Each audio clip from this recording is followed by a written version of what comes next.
Hello everyone, welcome to teaching biology Ruby. I hope आप लोग सब ठीक होंगे। सो डियर स्टूडेंट, आज हम लोग आइलैंड बायोजियोग्राफी थ्योरी के बारे में सीखेंगे।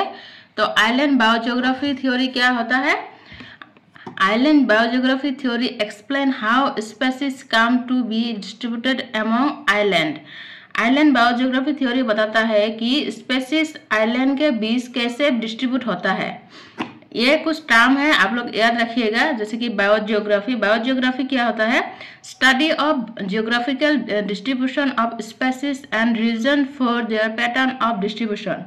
स्पीशीज के जियोग्राफिकल डिस्ट्रीब्यूशन और डिस्ट्रीब्यूशन पैटर्न के कारणों का स्टडी, उसको बोलते हैं बायोजियोग्राफी। आइलैंड तो आप लोगों को पता ही होगा कि आइलैंड होता क्या है।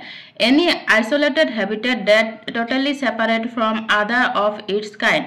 जो ऐसा हैबिटेट जो टोटली सेपरेट होता है अदर हैबिटेट से, that can be consider as island. Example: oceanic island, island on land like peak of mountain. Species richness का मतलब क्या है? Number of total species variety present, कितने नंबर की वैरायटी प्रेजेंट होता है स्पीशीज की, उसको बोलते हैं species richness. Immigration, entry of species. Immigration क्या होता है? एंट्री ऑफ स्पीशीज को हम लोग इमाइग्रेशन बोल सकते हैं। और इमाइग्रेशन क्या होता है? Exit of species.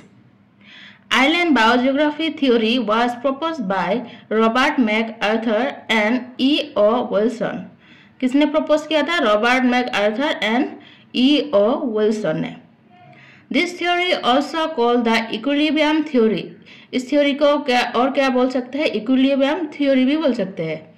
This theory was developed to explain species richness. ये थ्योरी क्यों डेवलप हुआ था? स्पीशीज रिचनेस की एक्सप्लेन करने के लिए।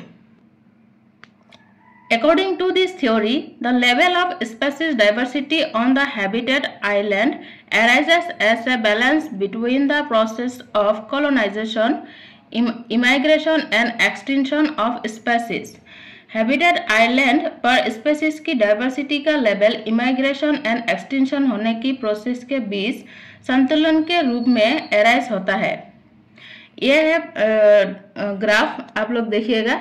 यह है immigration of new species, rate कहाँ से कहाँ आ रहा है। यह है स्पीशीज एक्सटिंक्शन रेट।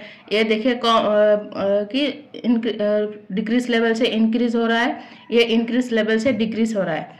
यह है इक्विलिब्रियम नंबर। ये इस पॉइंट को हम लोग इक्विलिब्रियम नंबर भी बोल सकते हैं। ये इस पॉइंट को हम लोग बोल सकते हैं साइज ऑफ स्पीशीज पूल।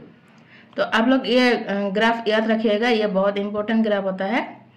तो अगर आपको ये वीडियो अच्छा लगे तो please like, subscribe and share कीजिएगा। और अगर आपको और भी कोई टॉपिक में वीडियो चाहिए तो प्लीज़ कमेंट कीजिएगा। Thanks for watching.